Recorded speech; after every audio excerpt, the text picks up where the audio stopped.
केंद्रीय आवास मंत्री शोभा करनाल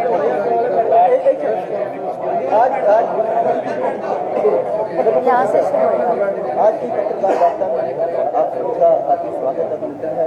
आज हमारी पत्रकार वार्ता में हमारे सांसद और शहरी आपसे लोग है कि आप कोई भी क्वेश्चन करें लेके करते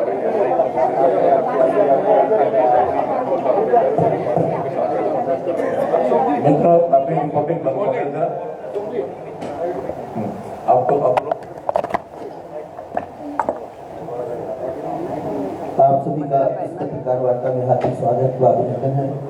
आज हमारे बीच हमारे केंद्रीय ऊर्जा एवं शहरी विकास मंत्री श्री मनोहर लाल जी आपके बीच में मौजूद हैं। अभी आपको जानकारी देंगे। आज के लोग हैं कि अगर आपका कोई भी क्वेश्चन है तो आप प्लीज एक एक करके कृपया रिक्वेस्ट करें। बाद में पहले अपना मंत्री जी आपको जो बताएंगे उसके बाद प्लीज। धन्यवाद। Thank you.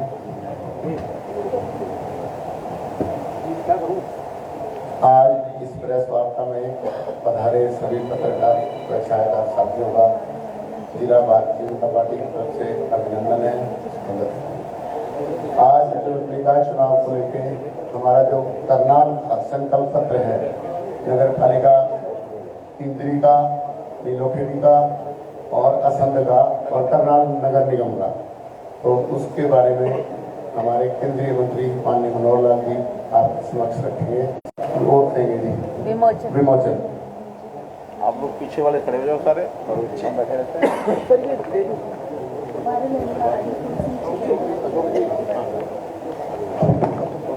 आगे दे दो ना, अरे इधर दो, फ्रंट लाइन वाले को तो बताइए दो भी।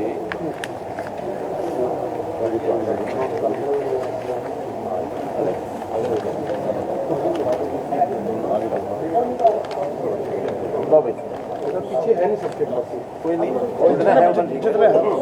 जगमोहन जी बोल तो क्या अभी होता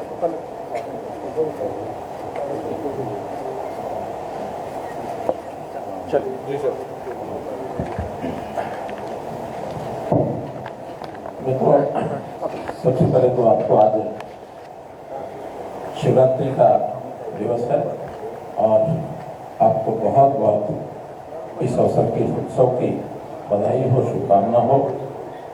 और प्रभु शिव भगवान जी से, शिव शंकर जी से मैं प्रार्थना करता हूँ कि हमारी सबकी आशाएं, अपेक्षाएं, आकांक्षाएं इनको सबको पूरा करें। जैसा आपको पता है कि इस समय हरियाणा में नगर निकायों का चुनाव भी चल रहा है। 10 नगर निगम, 4 नगर परिषद और नगर पालिका क्षेत्र 18 है। ऐसा कुल मिलाकर ये 32 स्थानों पर चुनाव है। कुछ सीटों पर उपचुनाव भी हो रहे हैं या किन्हीं कारणों से वो सीटें खाली हुई हैं। नगर निगम में 8 नगर निगम के तो पूर्ण चुनाव हैं। 2 नगर निगम ऐसे हैं जिनका मेयर का चुनाव है केवल, क्योंकि वहाँ सोनीपत और अम्बाला, इन दोनों नगर निगमों का जो मेयर थे वहाँ के, उनका चयन विधानसभा में विधायक के नाते हो गया था, वो सीटें खाली हो गई थी। तो बचे हुए समय के लिए वहाँ मेयर्स का उपचुनाव हो रहा है। और मैं इतना ही कहूँगा कि सभी स्थानों पर भारतीय जनता पार्टी जहाँ जहाँ अपने अपने सिंबल पर लड़ रही है, क्योंकि सभी नगर निगमों में भी सिंबल पर है, नगर परिषदों में सिंबल पर है, नगर पालिकाओं में पार्टी ने सब स्थानों पर छूट दी थी। सभी चाहे वो चुनाव चिन्ह पर लड़े, यानी जो चेयरमैन हैं, या बिना चुनाव पर लड़े, ऐसे ही वहाँ के जो पार्षद हैं चुनाव पर लड़े या बिना चुनाव चिन्ह पर लड़े। लोकल परिस्थितियाँ होती हैं, क्योंकि नगर पालिकाओं के चुनाव क्षेत्र बहुत छोटा होता है। वार्ड में कहीं 200, कहीं 300, कहीं 400 वोट होते हैं, तो स्थानीय संबंधों के आधार के ऊपर वहाँ अपने अपने हिसाब से सबको तय करते हैं। उसमें हमने पूरी छूट दी थी।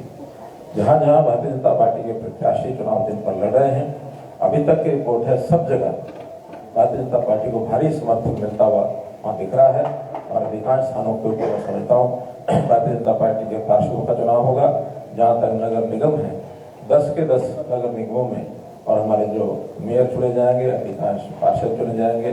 और स्थानीय सरकार, जिसको ये कह सकते हैं कि शहरों की सरकार है, ये हरियाणा में सभी की सभी, क्योंकि पहले भी लगभग सभी सरकारें हरियाणा भारतीय जनता पार्टी के पास ही थी, केवल एक जगह कांग्रेस की थी और एक जगह इंडिपेंडेंट बने थे, वो दोनों भी भारतीय जनता पार्टी को ग्रहण कर रहे थे। अभी क्योंकि 2 तारीख को चुनाव है, 3 दिन का समय प्रचार का शेष बचा है, 26, 27 और 28। केवल पानीपत नगर निगम का चुनाव 9 तारीख को है, उसमें अभी समय शेष है 10 दिन का। तो मैं कुछ स्थानों पर मेरा जाना हुआ है, बहुत उत्साह है। हमने इसके लिए जो नगर निगमों में काम कराने के लिए जो वायदे किए हैं, उसका संकल्प पत्र एक प्रदेश स्तर का जारी किया है और हर एक नगर निगम के अलग अलग भी जारी किए हैं। प्रदेश सरकार नगर निगम का जो संकल्प पत्र है वो 3 दिन पहले मुख्यमंत्री के द्वारा रोहतक में उसको लॉन्च किया गया था।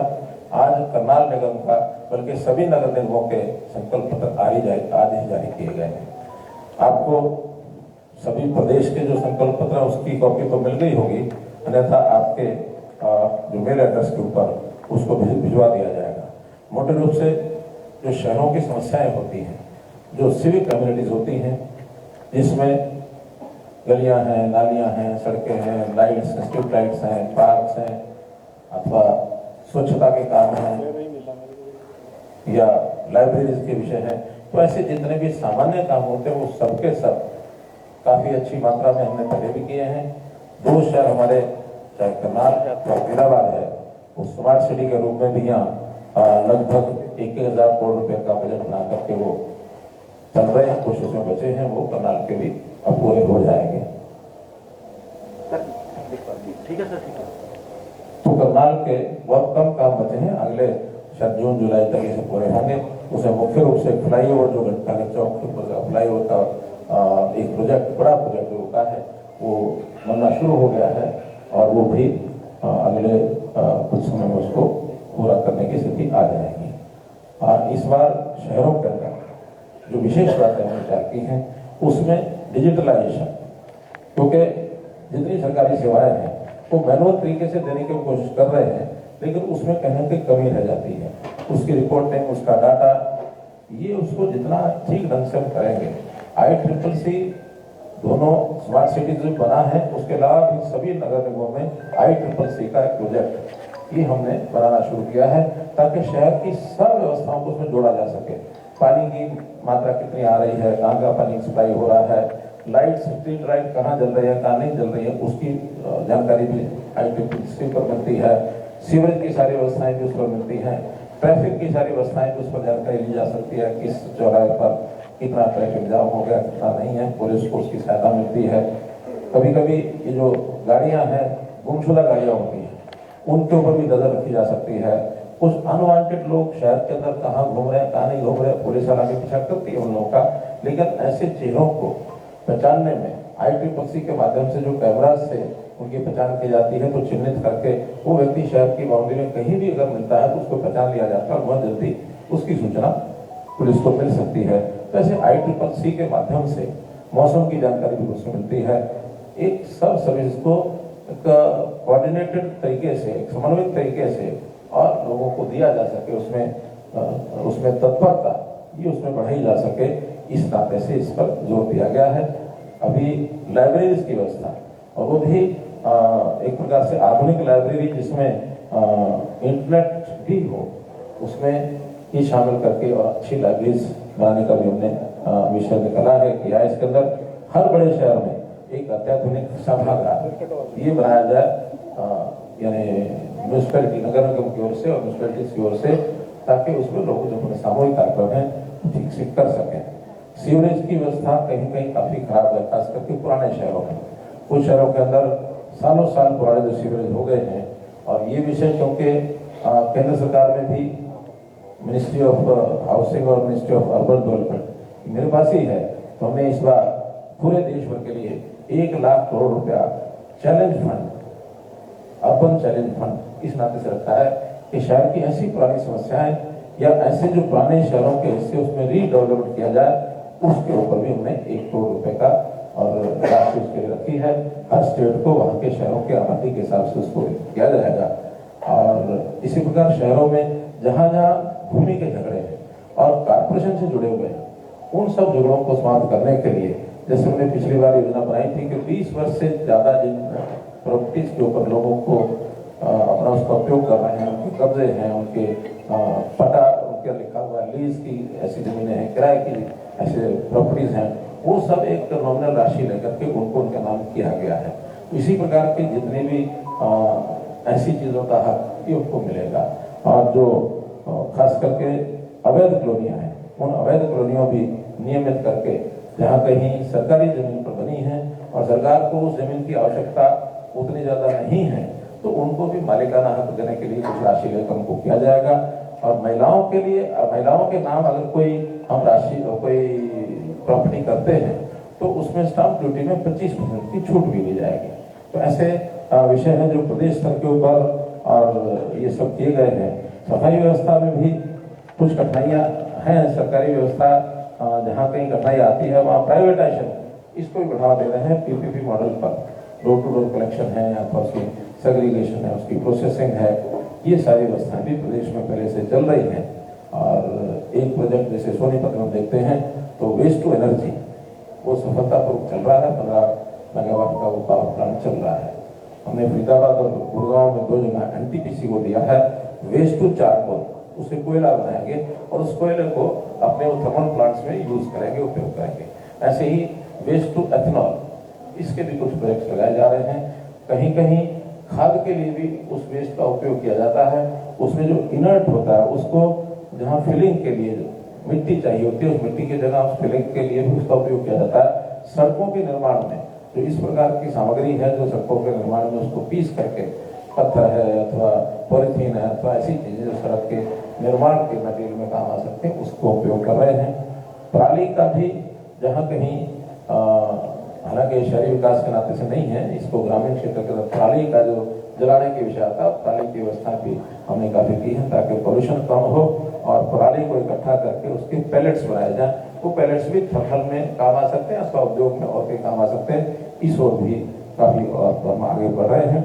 जहाँ तक वाहनों की स्थिति है, यानी अर्बन मोबिलिटी, शहरों के अंदर वाहनों की व्यवस्था की जाए। ई बसेज, देश भर में ई बसेज जिस शहर को जितनी चाहिए उस हिसाब से हम उनको सप्लाई कर रहे हैं।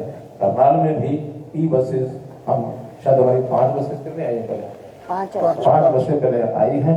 आवश्यकता पड़ने पर यहाँ की आवश्यकता वो भी पूरी की जाएगी और मैं समझता हूँ 5 बसें के चलने के बाद लोगों को बहुत उसकी सुविधा हुई है, क्योंकि यहाँ मुख्य बस अड्डा बाहर चला गया है तो शहर के अंदर उन बसों का उपयोग वहाँ होता है और भी इसकी आवश्यकता होगी। जैसे ईवी पॉलिसी प्रदेश की हमारी पहले से बनी हुई है और ईवी पॉलिसी में चाहे वो 2 व्हीलर है, 3 व्हीलर है अथवा 4 व्हीलर है या जो वाहन किराए के चलते हैं, ऐसे कमर्शियल वाहन, ईवी कमर्शियल वाहन, उनकी भी एक पॉलिसी बनाई है ताकि उसको बढ़ोतरी ज़्यादा मिले और डीजल के, पेट्रोल के ये वाहन जल्दी से जल्दी इसको इम्प्लीमेंट करें। 10 साल से बड़ा वाहन NCR में चल नहीं सकता है, उसको भी सख्ती से लागू करके, क्योंकि इसका विषय केवल किसी को नुकसान पहुंचाना नहीं है बल्कि पोल्यूशन कैसे रोका जाए। आज दुनिया में इस बात की चिंता हो गई है कि कार्बन डाइऑक्साइड की मात्रा को कैसे कम किया जाए। सारी दुनिया इसमें सचेत है, उस पर भी हम काम कर रहे हैं। जहाँ जहाँ शहरों में पार्कों की आवश्यकता है वो करेंगे। कचरा का निस्तारण है, पार्किंग व्यवस्था, कहीं कहीं पार्किंग की बहुत आवश्यकता है शहरों के अंदर, उसको भी हरियाणा में सर्व किया जा रहा है। जहाँ तक करनाल की बात है, करनाल में मुख्य रूप से शहरों यानी जो पूरे प्रदेश की चीजें हैं उनको तो करेंगे ही, अलग से जो यहाँ की जो चीजें हमने सोची हैं उसके अंदर करनाल का जैसे घंटाघर चौक है, पुरानी शहर, उसकी जो अंदरूनी सड़कें हैं, चांदसराय जैसे सार्वजनिक क्षेत्र, इनकी सड़कों की मरम्मत और उनका रेनोवेशन, उन्हें ये सब किया जाएगा ताकि वहाँ के निवासियों को सफर करने में और सुविधा हो, सुरक्षित महसूस कर सके। करनाल का जो यातायात सुधार अभियान यानी ट्रैफिक जाम जहाँ जहाँ होता है, जैसे मैंने बताया कि स्मार्ट सिटी का जो प्रोजेक्ट है वो एक यातायात के नाते से पुराने शहर को बहुत एक सरल करेगा और वहीं पर पार्किंग स्थान जो बनाए जाएंगे और उसमें भी स्मार्ट पार्किंग सिस्टम, ताकि वहाँ जो पार्किंग के लिए वाहन आते हैं उनमें ज्यादा होने पर भी उनकी व्यवस्था को ठीक से सुधारा जा सके और उसके अंदर स्मार्ट पार्किंग में उसका ऑटोमेटिक पार्किंग फीस है अथवा मंथली फीस है अथवा और उसका एक सिस्टम बनाने के लिए योजना बनाई जा रही है। रिक्शा स्टैंड जहां जहां कमी है उसको भी बनाया जाएगा। जो आवासीय कॉलोनी है जहां पर पानी की वाट लोग होती है या कुछ इलाके ऐसे हैं जहाँ पानी भरता है, हालांकि मुगल कैनाल की सफाई के बाद काफी समस्या हल हुई है। नहीं तो ये मुगल कैनाल का एरिया हम देखते हैं सेक्टर 13-14 के अंदर कितना पानी भरता था। मैं स्वयं वर्षा के दिनों जब घूमता था उस समय तो 2-2 फुट पानी चलता था और मुझे लगता है कि अब इस समय वो स्थितियां पुरानी हो चुकी हैं। पानी की बहुत निकासी की व्यवस्थाएं पहले से हैं, फिर भी जहाँ कहीं ऐसी पुरानी कॉलोनियां हैं जिनके अंदर ऐसी समस्याएं हैं उन सबको ठीक किया जाएगा। जहाँ मैन होल्स टूटे हुए हैं, सड़कों का रखरखाव, स्ट्रीट लाइटिंग, गड्ढों की वाइट टॉपिंग, इस सब की व्यवस्थाएं कनाल की ये भी सब की जाएगी।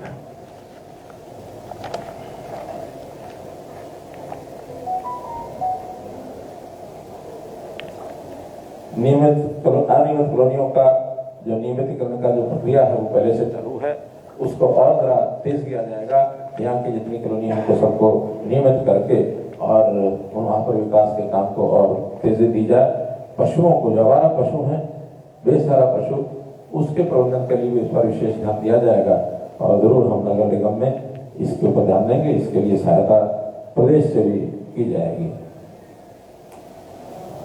जो वेंडर्स हैं ऐसे वेंडिंग जोन बनाए जाएंगे उनके लिए, क्योंकि प्रधानमंत्री जी की जो योजना है स्वनिधि योजना में हालांकि यहाँ 1.5 लाख के लगभग पूरे हरियाणा में ऐसे लोगों को सहयोग किया गया है।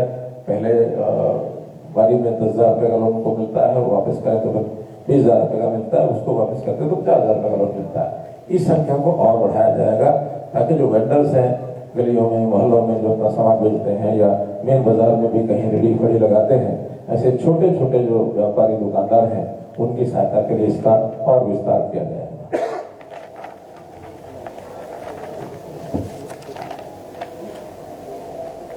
जगह जगह अतिक्रमण देखने की को मिलते हैं, बहुत उससे लोगों को आवाजाही में कठिनाई होती है, ट्रैफिक भी जाम होता है, तो उसकी एक व्यापक यहाँ योजना बनाई जाएगी ताकि अतिक्रमण को निपटने के लिए लोगों की सहभागिता करके, ताकि लोग भी उसमें बहुत एतराज न करें, किसी के व्यवसाय पर भी फर्क न पड़े। तो जैसा बताया कि वेंडिंग जोन बना करके ऐसी रेडी खड़ी के लोगों को वहाँ पर लगाया जाए और पार्किंग जो वाहन खड़े होते हैं उसके लिए स्मार्ट पार्किंग सिस्टम बनाया जाए। तो ये जो अतिक्रमण है दुकानों के आगे और बाकी जगह होता है, तो दुकानों के लोगों को सहमत करेंगे कि वो अपने आप इसको ठीक करें और आगे न बढ़ाएं, वरना जनता को इसमें बहुत ही नुकसान होता है।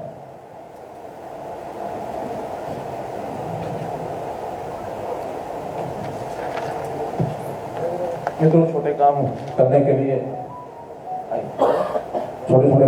यहाँ बहुत हैं, लेकिन फिर भी जो नगर निगम की जितने उसमें विषय आते हैं उस सबको पूरा करेंगे।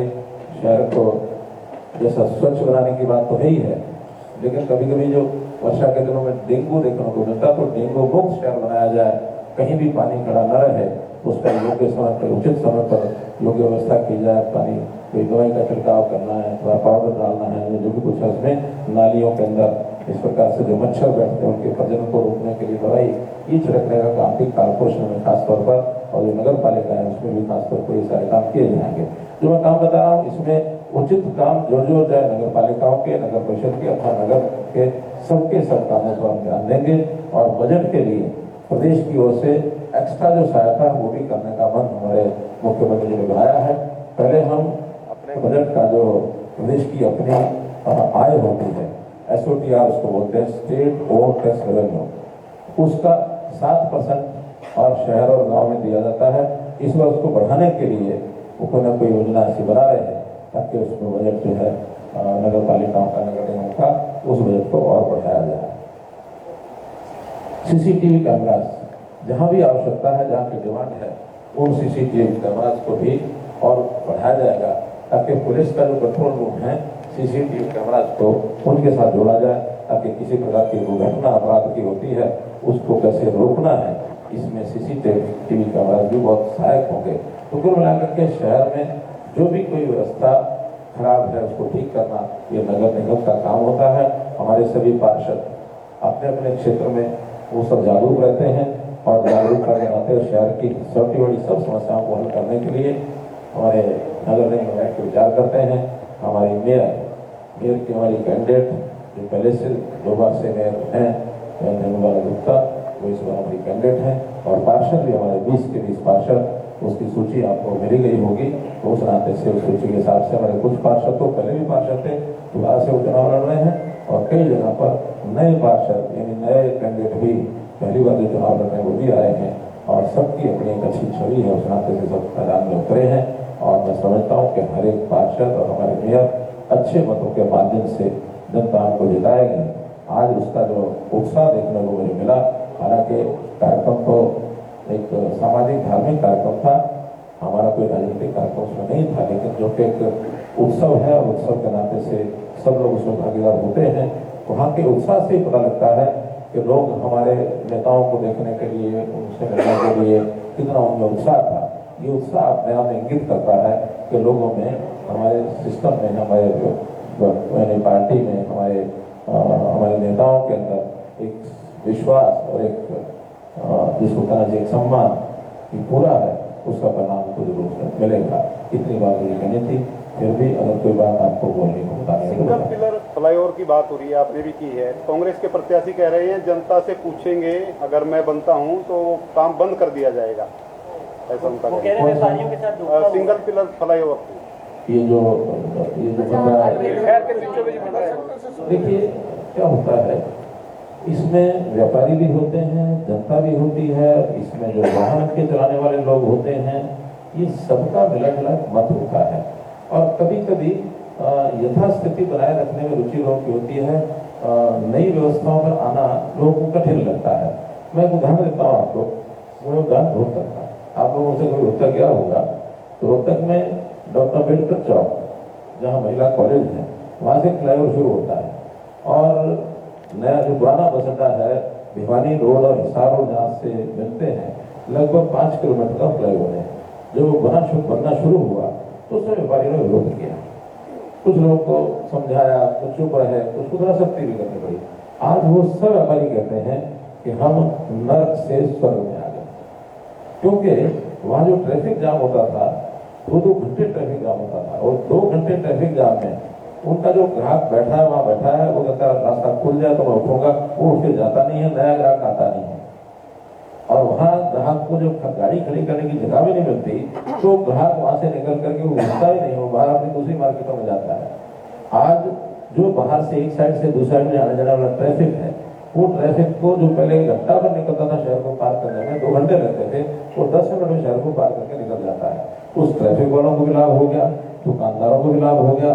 जो दुकानदार गर्मी में, पसीने में, बिल्कुल उनको गर्मियों के दिनों में तो बहुत परेशानी होती थी, अब उनको वहाँ उसमें ठंडी छाया, उस पुल के नीचे उन्होंने भी पार्किंग बना ली, फ्लाईओवर के नीचे उनको पार्किंग का स्थान मिल गया।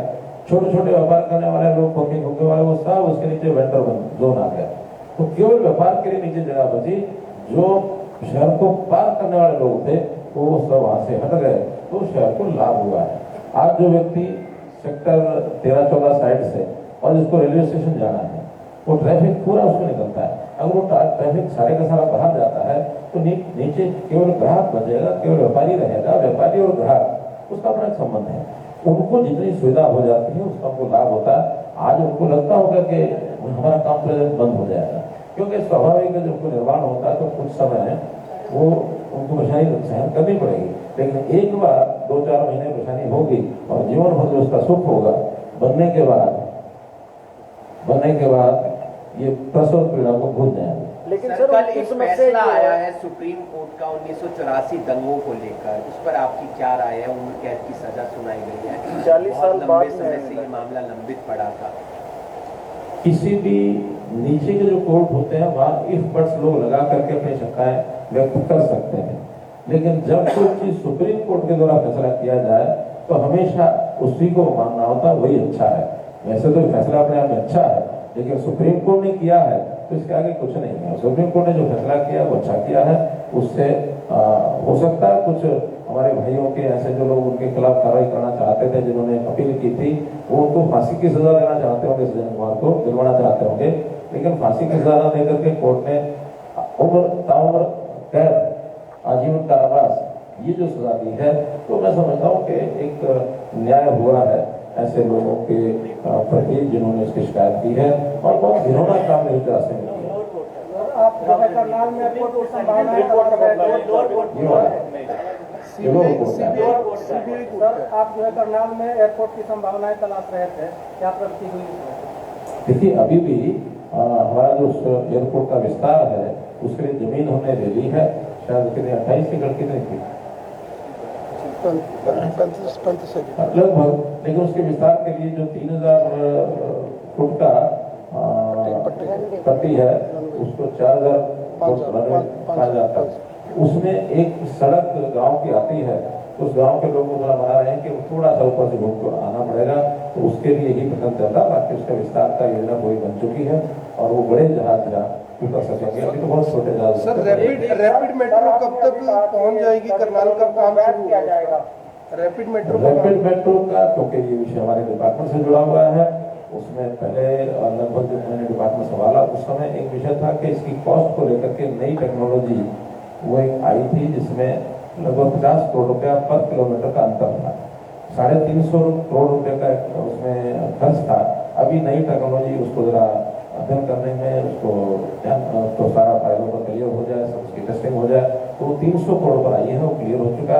अब उसकी डीपीआर बाकी सब बन रहे हैं, बहुत जल्दी कैबिनेट में फैसला होगा और ये करनाल तक का RITS अगले साल में कभी भी शुरू होगा। सर, चुनावी प्रचार में आप पहुंचे हैं, 20 पार्षद और मेयर उम्मीदवार रेणु बाला गुप्ता यहाँ पर बैठी हैं, तो क्या कुछ करनाल के लोगों से आज अपील करने आए थे? क्या कुछ मैसेज आपने दिया करनाल की जनता को?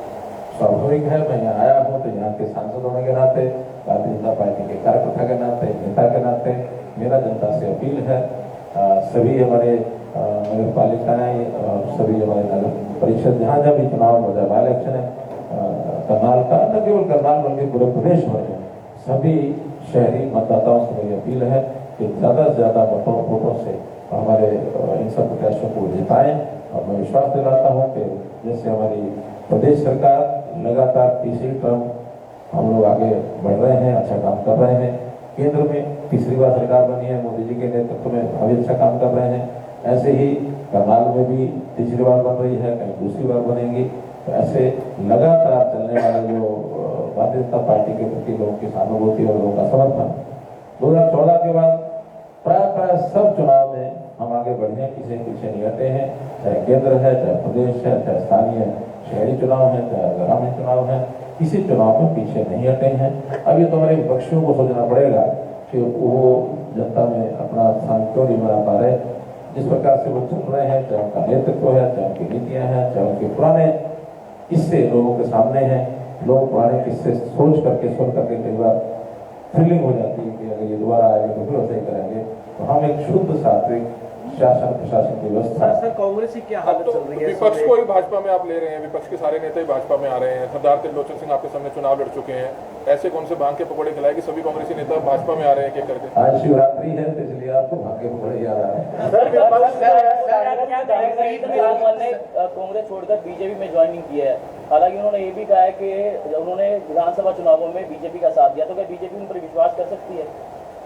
लेकिन जो हमारा कार्यकर्ता बनता है उस कार्यकर्ता का नए कार्यकर्ता होते हैं, फिर पुराने बनते हैं, फिर आगे चल के नेता बनते हैं, तो हर एक कार्यकर्ता के एक लेवल होता है, जिस लेवल पर जो कार्यकर्ता आता है उतना विश्वास हम करते ही हैं। सर, कांग्रेस के लोग कह रहे हैं कि निगम चुनावों में भी इतने बड़े बड़े नेता को बुला रहे हैं। देखिए, बड़े नेता नहीं होते हैं, बड़े नेता नहीं होते हैं, क्योंकि मेरा ही लोकसभा क्षेत्र है, मेरा दायित्व है, यानी करनाल और पानीपत, मैं जिस जगह से जनप्रतिनिधि हूँ तो जनता के सामने मुझे जाना ही चाहिए। और इतना ही है कि यहाँ चुनाव में मैं सिर्फ आपसे मिलकर जा रहा हूँ, मैं किसी प्रचार अभियान के लिए नहीं आया।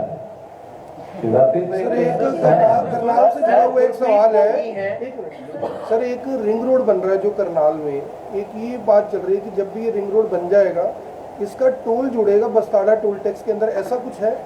ये नेशनल हाईवे की योजना है, हमारी योजना नहीं है। और आपको पता है कि सारे PPP में प्रोजेक्ट होते हैं, सरकारी नहीं होते हैं। सारा खर्च जो है वो जो भी कोई कंट्रैक्टर होता है, कंसेशनर होता है, उसी को करना होता है, उसको पैसा लेना भी होता है। जो पैसा वो लेंगे तो कोई तो देगा। गुरप्रीत गोगी है लुधियाना से। दक्षिणी बाईपास का काम चल रहा है, वो कब तक पूरा हो सकता है? दक्षिणी पूरी बाईपास, पश्चिमी सर, पश्चिमी तो हो गया था सर, पश्चिमी हो गया, पूर्वी है, अब ये इधर दूसरा पार्ट हो गया। पूर्वी है। तो चालू हो गया है, जब चालू हुआ चीज उसमें लगातार चल रहा है, कि हुआ तो है नहीं। और मुझे लगता है कि जो भी हमारे पास होगा टाइम टेबल होगा, आपको ज़्यादा पता होगा। मुझे लगता है कि कितना बन गया होगा आपको पता? 60%। सर गुरप्रीत गोगी है, मनोहर जी, गुरप्रीत गोगी है लुधियाना से विधायक, जिनका देहांत हो गया था। उनकी जगह चुनाव है संजीव अरोड़ा मैदान में है, जो कि राज्यसभा सांसद थे। ऐसे में सीट खाली हो रही है, चर्चा चल रही है अरविंद केजरीवाल राज्यसभा जा सकते हैं। पंजाब चल के बात करेंगे उनसे। कांग्रेस का क्या रहना है सर? कांग्रेस मुक्त भारत कब तक हो जाएगा? करनाल से तो शुरुआत हो जाएगी। देखिए, कुल मिलाकर के शब्दों के उस पर नहीं जाना चाहिए, भावना पर जाना चाहिए। जब कांग्रेस कुछ कर ही नहीं पा रही 15 साल से, तो हो ही चुका जो कुछ होना था, सारे देश में हो चुका। लेकिन मन बहलाने के लिए उनको कुछ चाहिए, करते रहते हैं। दिल्ली में शीश महल की बहुत चर्चा हुई है, बच्चे लगातार डिबेट हो रहे हैं और बाहर जा रहे हैं। देखिए, आपको पता होगा, आप लोगों ने कई जगह मेरे भाषणों को कवर नहीं किया होगा। मुझे याद है कि लोकसभा चुनाव में गांव कौन सा था, मैं डबरी गांव में, मैं हर गांव में जाकर पूछता था कि आपके बच्चे सरकारी नौकरी में कितने हैं? तो कहते थे कोई 50, कोई 40, कोई 35, कोई 60, जितने से लगे बताते थे, अनुमान था। डबरी गांव ऐसा था जिन्होंने कहा कि हमारा एक ही बच्चा है जो सरकारी नौकरी लगा। मुझे थोड़ा सा आश्चर्य हुआ कि इतने बड़े गांव में एक बच्चा हमारी सरकार में। तो मैंने पूछा कि आप बच्चे पढ़ाई नहीं करते, क्यों ऐसा है? कि नहीं, पढ़ाई तो करते हैं, फिर नौकरी क्यों नहीं करते? अगर यहाँ के बच्चे, इस गांव के 300 बच्चे जो बाहर गए हुए विदेश में। तब मैंने उनको बताया था एक बात कि सारे डंकी रूट से गए हैं, और डंकी रूट से जाना अच्छी बात नहीं है, हम रोको इसको। और सब गाँव मैं कहता था कि डंकी रोड एक बहुत खतरनाक खेल है, और कब यानी जाएंगे और वापस आ पाएंगे नहीं आ पाएंगे भरोसा नहीं है। इलीगल है तो इलीगल तो वहाँ के देश का कानून है, वो उस पर काम करेगा। अब जब वहाँ के देश के लोगों ने कहा कि जो इलीगल नागरिक हैं अमेरिका के, उनको वापस भेजेंगे, और जो हमको बताया जा रहा है मोटे रूप से सारे देश भर से यानी कई हजार लोग वहाँ गए हैं, दुनिया भर से 1 लाख से ज्यादा लोग वहाँ हैं।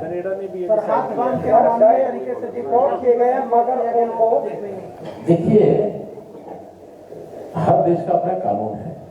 अब किस देश में कानून की व्यवस्था क्या होती है, वो उनसे बहुत ज्यादा बहस नहीं की जा सकती।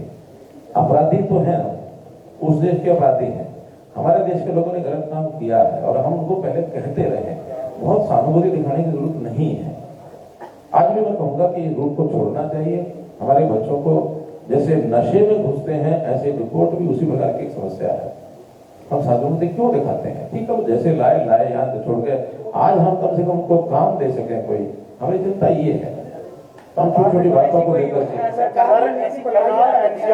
करनाल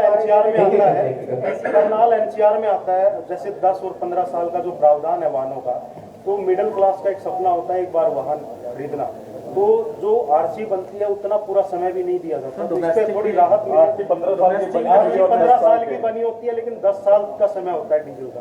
क्या इस पे कुछ वो मिलेगा सर? डोमेस्टिक वाहनों को लेकर पहले तो ये जो डिस्क्रिपेंसी है 15 साल की आरसी और 10 साल आयु, उसकी वाहन की आयु, इसका कोई ना कोई रास्ता हमको, जो हमारा मोटर व्हीकल एक्ट है उसमें एक रास्ता बनाना पड़ेगा। मैं आगे बात करूंगा, हमारे जो मंत्री हैं, इसका रास्ता निकालिए। कि मेरा सुझाव ये है कि जो उसका परमिट है या आरसी है, वो terminus with the life of vehicle ये होना चाहिए। अगर उसकी लाइफ 10 साल तय है तो फिर 10 साल का ही करना चाहिए। अगर उसकी लाइफ 10 साल लिमिट नहीं है, तो जब तक वाहन चले तब तक उसका परमिट या आरसी होनी चाहिए। जिस दिन आरसी तो खत्म ही हो जाते, जब वाहन खत्म हो गया, नया वाहन आएगा तो नहीं आरसी होगी, परमिट भी उस दिन तक ही होना चाहिए। परमिट भी आखिर उसके बाद क्यों चले? वरना तो कई बार क्या होता है, परमिट खत्म हो गया तो नया वाहन आएगा, वाहन खत्म हो गया तो नया परमिट आएगा। वाहन चल रहा है, परमिट खत्म हो गया, नया परमिट बन गया, वाहन खत्म हो गया, नया वाहन लाओ। तो परमिट और वाहन का ही खेल चलता रहेगा। वाहन के साथ ही परमिट खत्म होना चाहिए, नया वाहन के साथ नया परमिट लेना चाहिए, ये उससे ही हल मिलेगा। जहाँ तक ये 10 साल की बात है, एनसीआर के लिए काफी जदोजहद चल रही है। वहाँ कई डिपार्टमेंट्स अपने राय रखते हैं। हमने सुझाव दिया, मैंने मुख्यमंत्री का तभी सुझाव दिया था कि इसका एरिया कम किया जाए। जब ये सब डिपार्टमेंट ने कहा कि नहीं दिल्ली के इर्द गिर्द आपको 150 किलोमीटर तक ये एक बार तय हो गया, तो ये रखना है, इसे कम नहीं करना है, उसमें नया विषय आया कि हम हर डिपार्टमेंट को ये कहें कि जो रेस्ट्रिक्शंस हैं वो सारी एक जैसी ना लगाएं, दिल्ली और उसके आसपास के रेस्ट्रिक्शन अलग करें, उसके आगे धीरे धीरे कम करें। हाँ, जब ये एरिया भी गुड़गांव की तरह, दिल्ली की तरह इतना ज्यादा कंजेस्टेड हो जाएगा और यहाँ वाहनों का प्रदूषण ज्यादा होगा, हो सकता है उस समय 10 साल यहाँ भी लागू करना पड़े।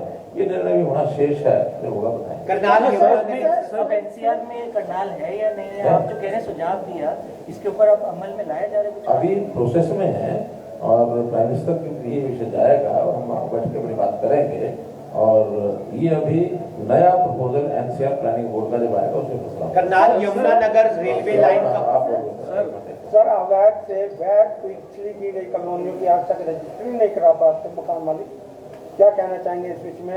आपने कहा कि सभी कॉलोनी को वैध किया जाएगा, मगर रजिस्ट्री नहीं होती, तहसील में धक्के खा रहे। सुनिए, एक होता है कि अवैध कॉलोनियों का एक प्रपोजल भेजा, जो प्रपोजल भेजा है वो वैध भी नहीं हुई है।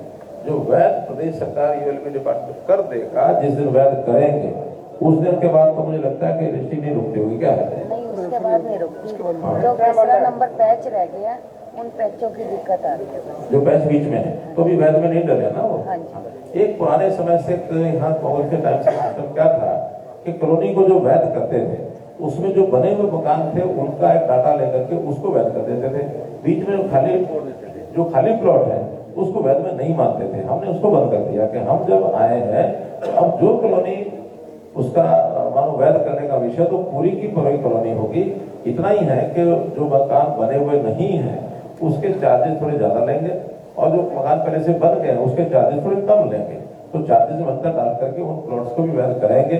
लेकिन जो कॉलोनियां पहले वैध हुई हैं उनमें खाली बचे हुए प्लॉट उसका एक सर्वे किया जा रहा है, उन सबको भी वैध करने के लिए बहुत जल्दी प्रदेश सरकार इसको। करनाल यमुनानगर रेलवे लाइन की बात काफी लंबे समय से पेंडिंग है, करनाल यमुनानगर रेलवे लाइन, और साथ ही साथ करनाल रेलवे स्टेशन पर लिफ्ट नहीं है सर, दिक्कत आती है। ठीक है, ये सारे विषय अगर रेलवे डिपार्टमेंट को, मैं तो करूंगा ही करूंगा बात, नागरिकों की ओर से भी एक विषय जाता है तो रेलवे डिपार्टमेंट पर विषय जाएगा। तो Yamunanagar railway line, Yamunanagar railway line हमारी घोषणा पत्र में था, हमने घोषणा भी की है, रेलवे मंत्री से लिखा भी है पत्र, लेकिन अभी उन्होंने अपने बजट में नहीं डाला है। जल्दी कोशिश करेंगे कि अगली बार सर आप कांग्रेस विपक्ष का एक पहले खराब कर।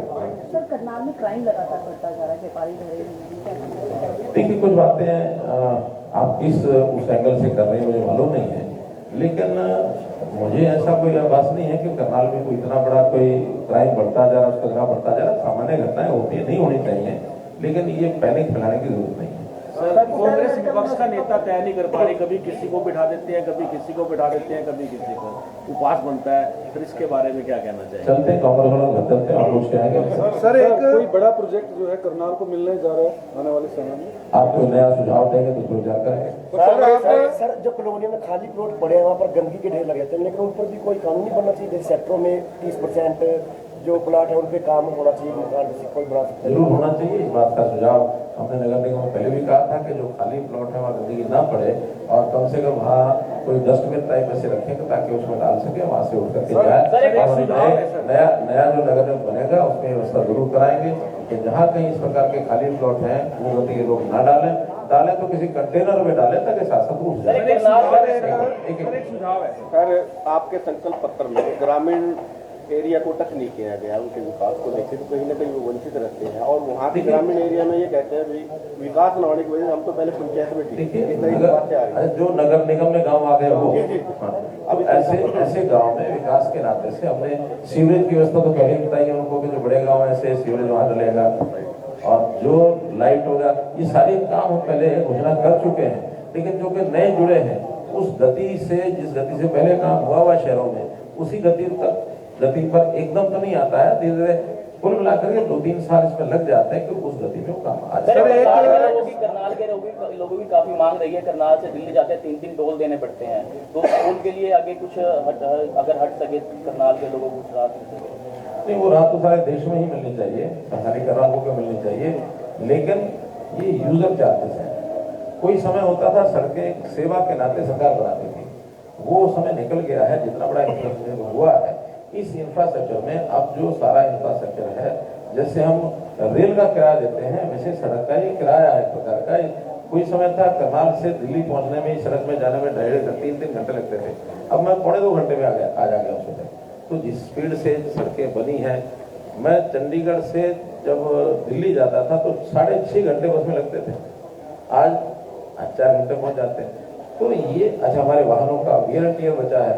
तो ये टोल जो है, ये सड़क की कीमत जो है, ये जो यूज करेगा उससे वसूला जाएगा, इसमें कोई समस्या सर आप समस्या है सर करनाल की करनाल की जनता थोड़ी परेशान हो रही है। लाइसेंस बनवाने के लिए जब जाते हैं तो फाइलें काफी बार रिजेक्ट हो जाती है।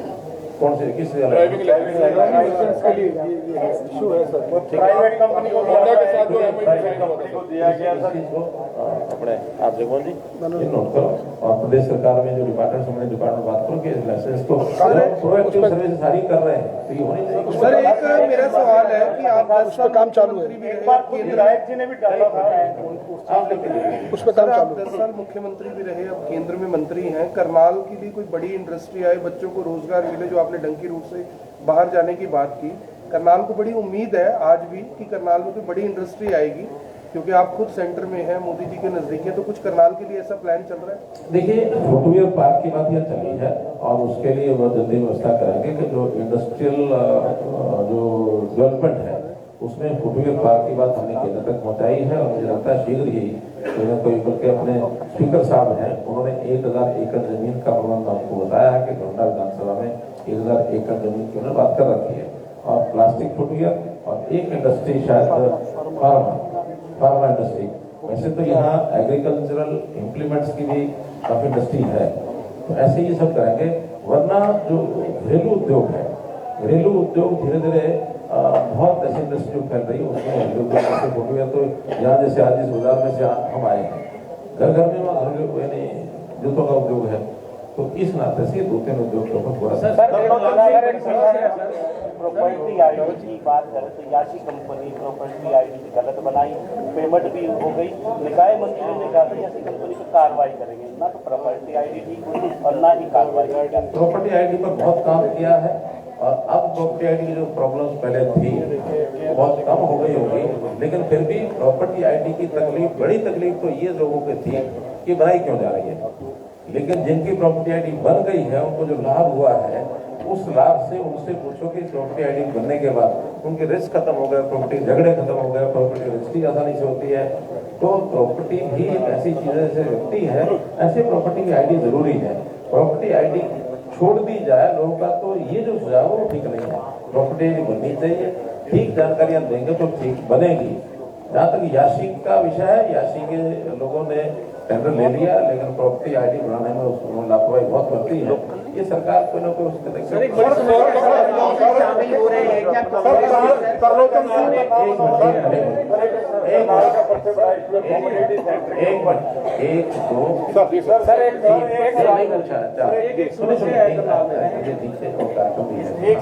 कम्युनिटी सेंटर को लेके जो यहाँ के कांग्रेस के प्रत्याशियों कह रहे हैं वहाँ पे 1,50,000 देना पड़ता है, जबकि वो कम्युनिटी के लिए बनाए गए। देखिए, आखिर उसके ऊपर खर्च होता है। जब ये कम्युनिटी सेंटर यूज करने के बिना किसी पार्क में जाकर के टेंट लगाएंगे तो 2 लाख लगता है। अगर 2 लाख की बजाय कम्युनिटी सेंटर में 1 लाख देंगे तो वो कम्युनिटी का ही पैसा रहेगा। कम्युनिटी हॉल वो है, लेकिन पैसा जो आएगा वो कम्युनिटी के पास ही रहेगा, उसका पैसा कुछ हम बचेगा ही। जिसका पैसा बचता है वही कम्युनिटी सेंटर का उपयोग करता है, फ्री सेवा नहीं है। निकाय चुनाव का दौर है और विपक्ष लगातार आरोप लगा रहा है कि स्मार्ट सिटी के नाम पर या निगम के जितने भी विकास कार्य चल रहे हैं उसमें जितना भी फंड आया उसका दुरुपयोग किया जा रहा है। जहां लाखों का बजट है वहां करोड़ों खर्च किए जा रहे हैं। कहीं सड़क सीमेंट की है तो उसके तार पर जिसको हिसाब का पता नहीं होता, जिसको आलोचना करनी होती है, इससे बढ़िया और कोई तरीका नहीं होता कि यहाँ उठा करके अगले के ऊपर कुछ ना कुछ कीचड़ फेंक दो। और जो स्वयं जिनके कहते हैं ना कि जिनके मकान अपने शीशे के होते हैं वो पत्थर नहीं फेंका करता है। जो पत्थर फेंकेंगे अगर उनका हिसाब ले लेंगे तो कोई याद आ जाएगी। मनोज यादव को टिकट दिया है, पहले भी वो चुनाव लड़ चुके हैं, भाजपा में भी साथ रह चुके हैं, क्या कहना है? नहीं तो लोकतंत्र है तो कहीं भी जाएगा। अगर चुनाव लड़ता है तो हमें कोई आपत्ति नहीं होनी चाहिए। चुनाव लड़ेगा, जनता के हाथ में है। जनता किसको क्या प्रसाद देती है, किसका निर्णय जनता का क्या होता है, ये हमने नहीं करना है। ये तो जनता ने करना है। जनता अगर भारतीय जनता पार्टी को पसंद करती है तो निश्चित रूप से समर्थन करेगी। सरलोचन सिंह और नरेंद्र सांगवान के संबंध में आया कि वो पहले से ही भारतीय जनता पार्टी के संपर्क में थे, मदद भी कर रहे थे, अब भी कोई मदद करने के लिए तैयार है क्या कोई कांग्रेस? देखिए, कुछ रणनीति की बातें हो, कुछ नीति की बातें होती है। नीति की बातें जनता को आपके माध्यम से बता दी जाती है। रणनीति की बातें रणनीति होती है, हर जगह नहीं। जो लोकल बस चलती है वो सिर्फ एक रूट पे जाती है, करनाल से कुंभरा तक, और जब कैथल रोड लैंड पर एरिया वाले की तरफ कोई बस नहीं जाती, क्योंकि चुड़ो मोड़ पे तक अगर बस चली जाए तो जेल फार्म वाले और जेल में जाने वाले के अगर सबको फायदा होगा। मैं पीछे गांव में गया था, उस गांव के अंदर से एक बस मैंने चलवाई थी स्पेशल यहाँ की, गांव के अंदर है रतनगढ़, उसी रूट से आती थी और वो सफल बस चली है। आते जाते उन गाँव के लोगों को मिला दो, बाकी भी बात। लोकल